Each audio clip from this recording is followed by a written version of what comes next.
Today, I'll review a re-released version of a very popular kit by Heller, the Lockheed Super Constellation.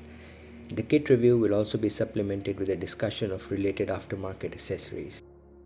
The Lockheed Constellation, popularly known as the Connie, was a propeller-driven airliner which was powered by four Wright R3350 engines. She was the first airliner with a pressurized cabin. The L1049 Super Constellation was a latter variant of the initial L049 Constellation design. Compared to the original design, the Super Constellation had over 500 internal as well as external modifications done. The Constellation had a long history of accidents and incidents, and the last commercial flight of the Super Constellation was in 1993. Hello and welcome. I'm Khavar and I've been a scale modeler for over 30 years. You can find out more about me on my website. Please see details in the description. This 72nd scale model kit of the Super Constellation was released by Heller in March this year. The model is actually quite large and requires decent shelf space. Decals are provided for 5 different serial numbers.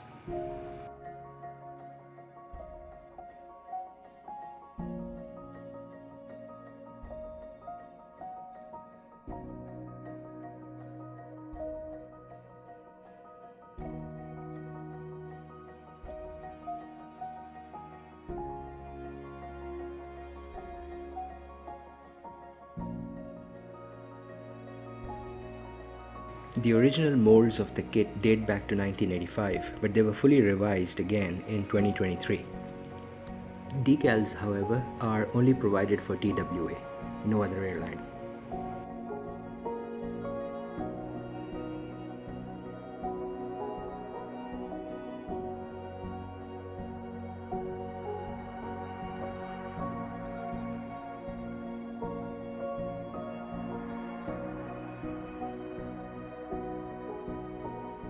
I picked this up from Super Hobby for $56 plus shipping. To be honest, I think the kit is way overpriced for the contents that you get in the box. Think about this. The 144th scale Revell model kit of the same aircraft has 96 parts, and this 72nd scale kit has 97 parts. Anyway, the model comes in a large, well-designed cardboard box with some great artwork.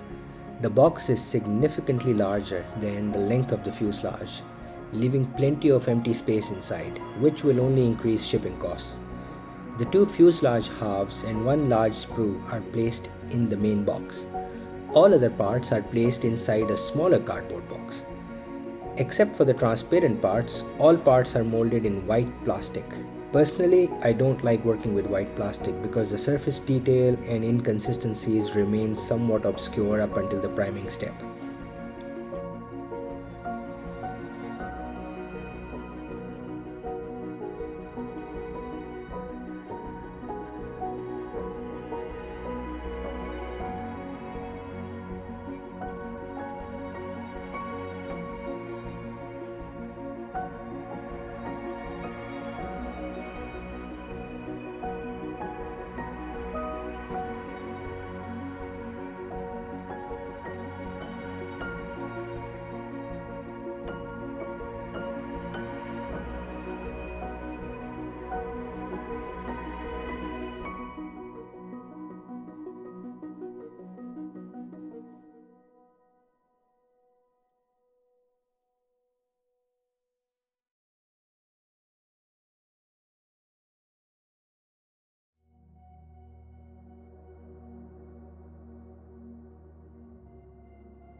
For a 97 part kit, the instructions are few, as expected, simple and quite easy to follow. The kit comes with a colored 12-page instruction manual and a large, beautifully designed and crisply printed decal sheet, which contains decals only for TWA.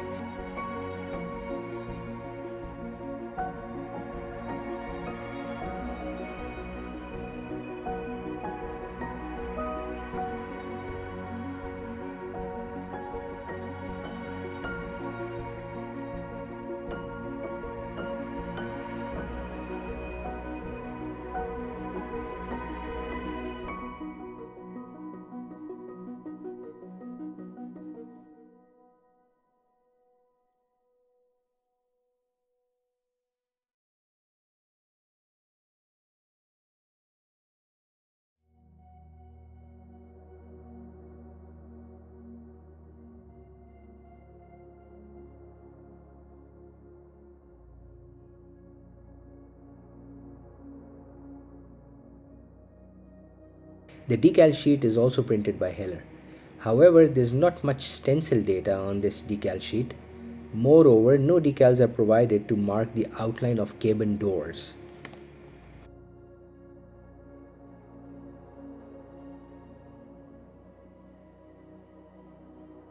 The first step here shows the engine nozzles and the propeller assembly. The engine detail is minimal for a 72nd scale kit.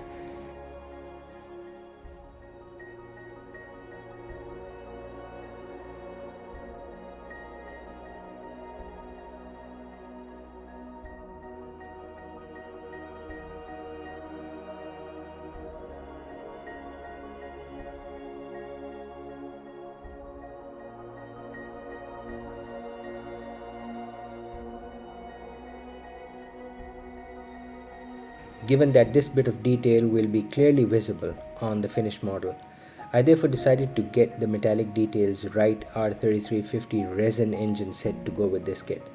The resin part is highly detailed, but the only drawback is that the entire engine is created as a single resin part. Painting this neatly will be quite a challenge.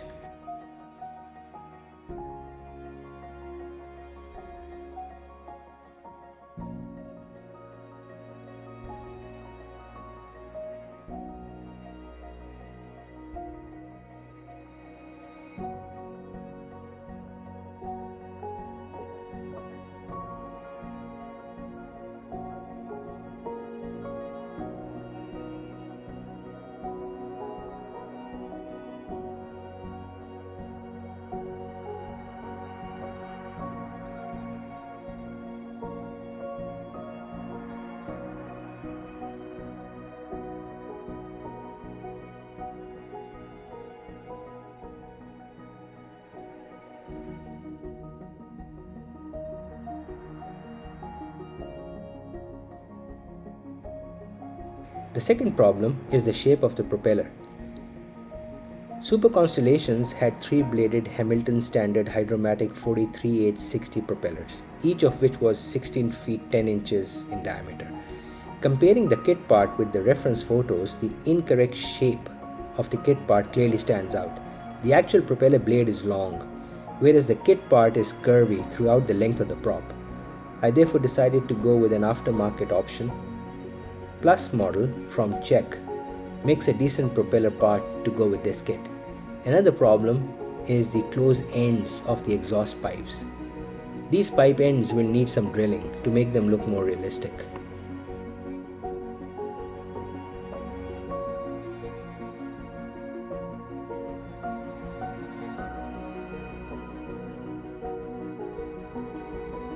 Steps 2 and 3 relate to the horizontal stabilizers and the triple tail fin assembly. For a model of this size, Heller should have provided positionable control surfaces. The rudder and elevators are fixed, which is a bit disappointing. An aftermarket set for positionable rudders and elevators is, however, available with Plus model, but on this occasion I've decided to stick to the kit parts.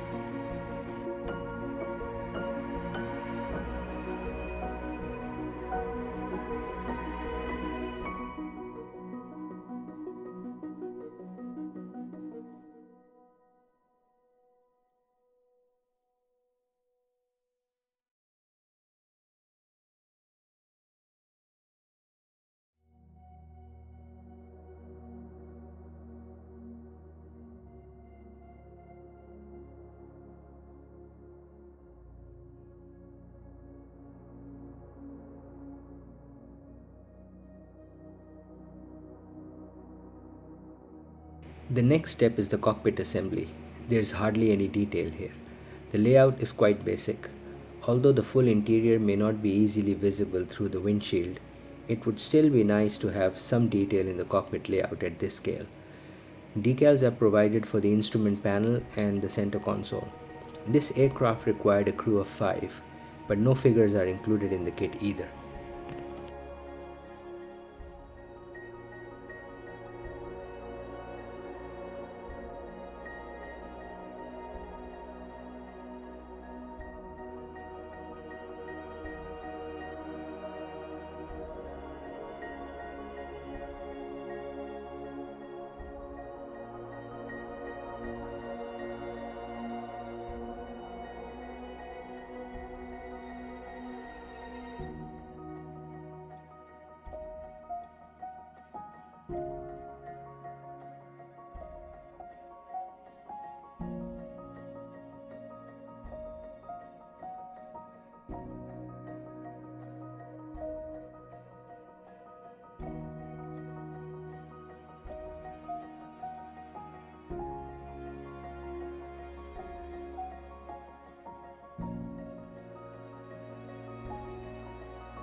In the next section of wheel assembly, non-threaded tires are provided in the kit, which is really disappointing. The wheel hubs, however, have the correct design. Once again, I decided to opt for aftermarket threaded tires.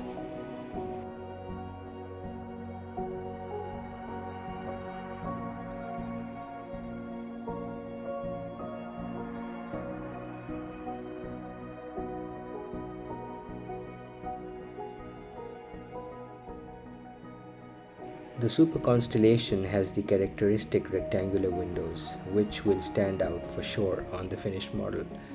The kit contains both a transparent round radome as well as an opaque conical radome.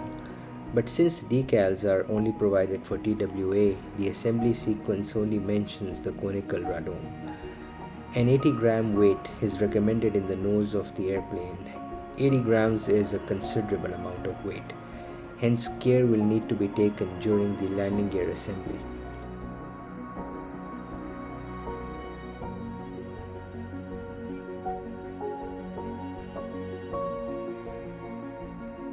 The clear sprue on the kit is very nicely molded. The windows are clear, so is the windshield and the lights. An important thing to remember here is that if any aftermarket resin or photo etch parts are used on the wings, for example extended flaps, or on the engines, for example propellers, or on the triple tail fin and elevators, for example movable control surfaces, or even in the undercarriages or the main cabin, note that resin parts generally weigh more than their plastic counterpart. In that case, the nose weight will need to be increased further, maybe by another 20 to 30 grams, which would then exert even more pressure on the nose and main gear struts. The windows are relatively large, so it may be a good idea to paint the cabin interior with a suitable color to make them pop. There is no detail provided in the kit for the cabin. There are no seats. I picked up this mask set from Thunderbird models, which seems quite reasonable actually. The assembly of the wingtip fuel tanks requires cutting away the edge of the top wing.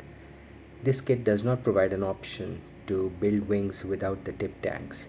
Once again, positionable control surfaces are not provided, even for the very large wings. In this case, I decided to opt for extended flaps provided by a Plus model to bring some glamour to the model. Alignment of the triple tail fins and wings is critical to the assembly, so a lot of care will need to be exercised in this step.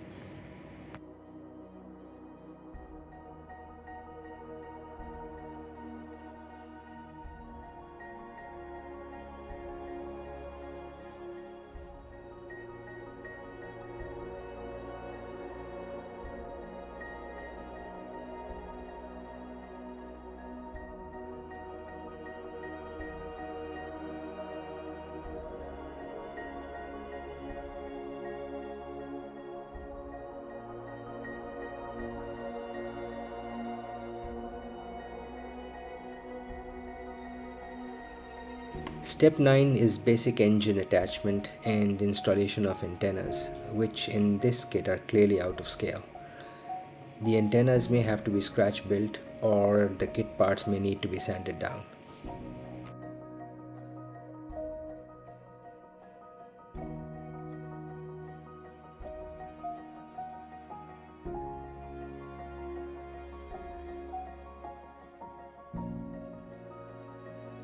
The nose gear and main gear struts as well as doors are molded nicely, but there is no detail provided in the wheel wells, which is extremely disappointing.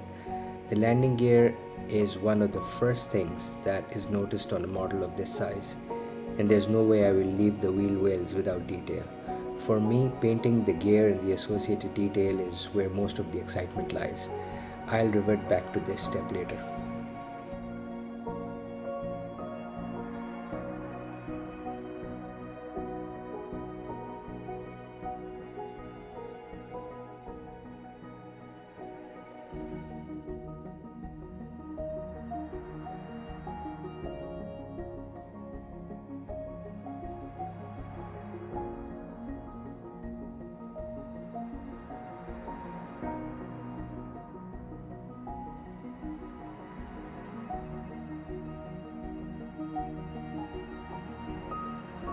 The last two pages deal with painting and decals. The finished model will certainly need a few more shades of metal and white to achieve that authentic look. The paints mentioned on the booklet are the absolute basic ones. An important build aspect is that this kit comes with raised panel lines instead of engraved panel lines. That will pose significant challenges in terms of reviving the panel lines when they get sanded away during assembly. One way to revive lost panel lines is to use stretched sprue of the desired thickness and then aligning it with the existing panel line and then sanding and smoothing it out for a good finish. Another challenge is highlighting the panel lines after the decal stage. You cannot simply run panel line accent color in the engravings since there are no engravings. Neatly highlighting surface panels will be tricky. In general, molding of parts is quite nice in terms of shape. There is also minimal flash on the parts. Given the relatively poor quality of this 72nd scale kit in terms of lack of detail, we definitely need a better Constellation kit on the market. But it's only a matter of time before one of the good kit manufacturers realizes this big void and fills it, since the Connie is actually quite popular amongst serious modelers.